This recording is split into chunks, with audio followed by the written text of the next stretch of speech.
Hey guys, welcome to An Academy Law and a very happy Republic Day. It's a very special day for all of us. आज का दिन हर हिंदुस्तानी के लिए बहुत खास है और एक लॉ एस्पिरेंट और लॉ स्टूडेंट के लिए ये और भी स्पेशल हो जाता है क्योंकि आज ही के दिन हमारी कंट्री का सुप्रीम लॉ फोर्स में आया था।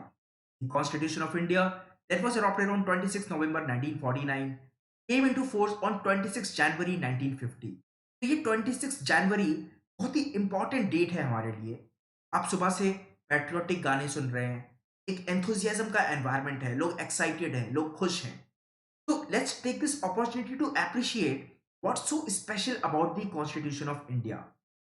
Constitution of India को समझने के लिए उसका एक इंट्रोडक्शन होता है जिसको हम प्रियम्बल बोलते हैं। वो प्रियम्बल आप ही ने दिया है। We the people of India are the source of the constitution. एक प्रियम्बल में हम कुछ डिक्लेरेशंस दे रहे हैं। प्रियम्बल से हमें पता चल रहा है कि सोर्स क्या है कॉन्स्टिट्यूशन का, एम्स क्या है कॉन्स्टिट्यूशन के, ऑब्जेक्टिव्स क्या है कॉन्स्टिट्यूशन के। तो the preamble to the constitution of India is very important and being a law aspirant and law student you are required to know कि प्रियम्बल में जो शब्दों का इस्तेमाल हुआ है, the words used in the preamble, उनका क्या मतलब है। See, for example, preamble says, "We, the people of India, having solemnly resolved to constitute India into a sovereign, socialist, secular, democratic republic, and to secure to all its citizens justice, liberty, equality, fraternity." तो ये जो words use हुए हैं, इन words को समझना बहुत important है क्योंकि as a citizen of India आप ही का कॉन्स्टिट्यूशन है, आपने ही बनाया है, आप ही डिक्लेरेशन दे रहे हो, तो आप कह क्या रहे हो इसको समझिए। We the people of India, अपन हम, having solemnly resolved to constitute India, हमें इंडिया को क्या कंस्टिट्यूट करना है, एक सॉवरेन। सॉवरेन मतलब हम सुप्रीम अथॉरिटी हैं, हमारे ऊपर कोई अथॉरिटी नहीं है। हमें ब्रिटिशर्स नहीं बताएंगे अब कि क्या करना है क्या नहीं करना, हमें यूनाइटेड नेशन नहीं बताएगा क्या करना है क्या नहीं करना। हम डिसाइड करेंगे कि हमारी इंटरनल पॉलिसीज क्या होंगी, हमारी फॉरेन पॉलिसीज क्या होंगी, सारे डिसीजंस हम लेंगे। हमारे ऊपर कोई अथॉरिटी नहीं है, हम सॉवरेन हैं, हम सुप्रीम अथॉरिटी हैं। हम सोशलिस्ट होना चाहते हैं। हमारा फोकस रहेगा पब्लिक का वेलफेयर।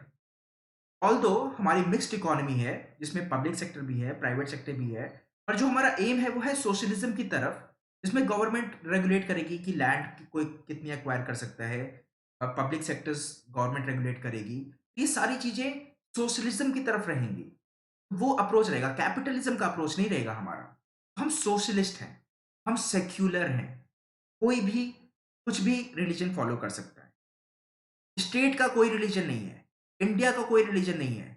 आप कोई भी रिलीजन फॉलो करिए, स्टेट उसमें इंटरफेयर नहीं करेगा। तो हम सेक्युलर हैं, हम डेमोक्रेटिक हैं, एक डेमोक्रेसी है। This is the government of the people, by the people, for the people. हम अपने रिप्रेजेंटेटिव्स को इलेक्ट करके भेजेंगे हमारे लिए लॉज बनाने के लिए। अगर वो काम नहीं करेंगे तो हम उनको अकाउंटेबल ठहराएंगे। सबसे पूछ के सब कुछ होगा, डेमोक्रेसी होगी, लोगों की वॉइस हियर की जाएगी। हम रिपब्लिक हैं।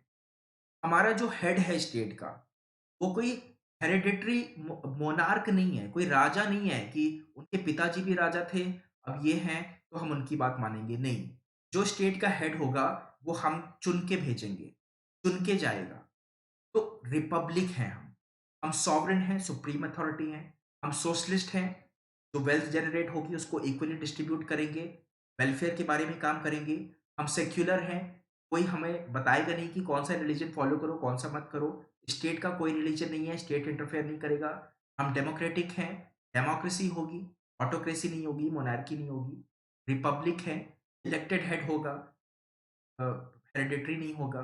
और हम सिक्योर करते हैं अपने सारे सिटीजन्स के लिए justice, liberty, equality, fraternity. Justice कौन सी? Social, economic and political. आपके साथ न्याय होगा, आपके साथ अन्याय नहीं होगा।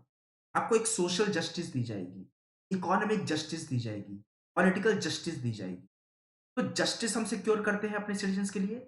आपके पास लिबर्टी होगी, आज़ादी होगी, अपने थॉट्स को, अपने एक्सप्रेशंस को, अपने बिलीफ को, अपने फेथ को, अपने वर्शिप को, इन सारी चीज़ों की आपकी अभिव्यक्ति की आज़ादी है। अपने प्लस कोर्सेज में हम जब आर्टिकल 19 1 ए पढ़ाते हैं, freedom of speech and expression पढ़ाते हैं, तो हम कहते हैं कि आपके पास ये फ्रीडम है, पर कुछ रीजनेबल रिस्ट्रिक्शंस हैं। तो रीजनेबल रिस्ट्रिक्शंस होंगी, पर अनरीजनेबल रिस्ट्रिक्शंस नहीं होंगी। आपके पास लिबर्टी है, आप कुछ भी थॉट्स, कुछ भी एक्सप्रेस करिए और उसमें स्टेट अनरीजनेबल रिस्ट्रिक्शंस नहीं लगाएगा। आप न्यूज़ में पढ़ते होंगे किसी पे सेडिशन का चार्ज लग गया, किसी पे कंटेम्प्ट ऑफ कोर्ट लग गया। तो रीज़नेबल रिस्ट्रिक्शंस तो होंगी, पर अनरीजनेबल रिस्ट्रिक्शंस नहीं होंगी। आपके पास लिबर्टी है थॉट्स की, एक्सप्रेशंस की, बिलीफ की, फेथ की, वर्शिप की। इक्वालिटी सिक्योर करते हैं हम। कानून की नज़र में सब बराबर हैं, कोई छोटा-बड़ा नहीं है। सारे सिटीज़न्स कॉन्स्टिट्यूशन के सामने, कोर्ट ऑफ लॉ के सामने इक्वल हैं। तो इक्वालिटी है। हम आर्टिकल 14 पढ़ते हैं, वो भी इक्वालिटी की बात करता है। तो प्रिएम्बल में ये वर्ड्स स्पेसिफिकली यूज़ हुए हैं, जो हमें एम्स बताते हैं, एस्पिरेशंस बताते हैं, हमारे ऑब्जेक्टिव्स बताते हैं कि हमें देश को कहाँ पे लेके जाना है।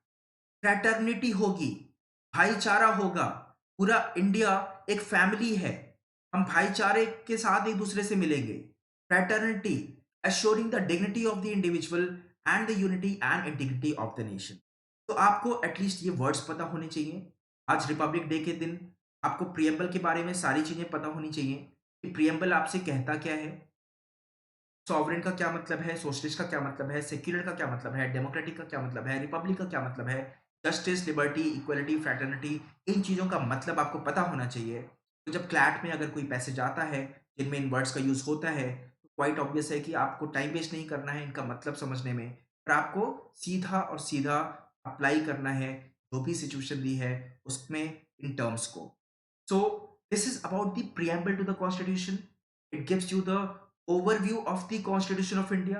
कॉन्स्टिट्यूशन ऑफ इंडिया आपके राइट्स बताता है, ड्यूटीज बताता है, इंस्टीट्यूशंस की पावर्स बताता है, सारी चीजें बताता है जो कि रिक्वायर्ड है एक देश को चलाने के लिए। ये एक तरीके का मैनुअल है, एक रूल बुक है जो आपको बताता है कि कैसे देश को चलाना है, क्या आपके राइट्स हैं, क्या ड्यूटीज हैं, ये सारी चीजें लिखी हुई हैं कॉन्स्टिट्यूशन में और टाइम टू टाइम अमेंडमेंट्स होते रहते हैं। तो ये बात जानने के साथ-साथ आपको ये भी जानना है, ये जो वर्ड सोशलिस्ट और सेक्युलर है, ये ओरिजिनली नहीं था। जैसा कि मैंने बताया कि नवंबर 1949 में हमने अडॉप्ट किया, जनवरी 1950 में हमने फ़ोर्स में लाया। पर ये सोशलिस्ट और सेक्युलर वर्ड 1976 में ऐड हुए हैं 42nd अमेंडमेंट से। As a law aspirant you are required to know this.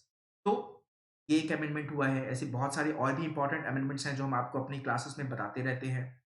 So, this is about the preamble to the Constitution.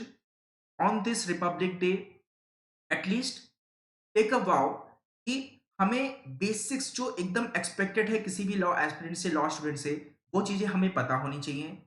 Constitution जो कि इतना इंपॉर्टेंट डॉक्यूमेंट है हमारी कंट्री के लिए और उसमें जो सबसे इंपॉर्टेंट चीज़ है वो प्रिएम्बल है। तो आपको प्रिएम्बल पता होना चाहिए, प्रिएम्बल में जो वर्ड्स यूज़ हुए हैं, वो पता होने चाहिए। So this is it as of now. On the day of Republic Day, wish you again a very happy Republic Day. Know the Constitution, know the law. दूसरों को भी बताइए कि उनके क्या अधिकार हैं, क्या ड्यूटीज हैं.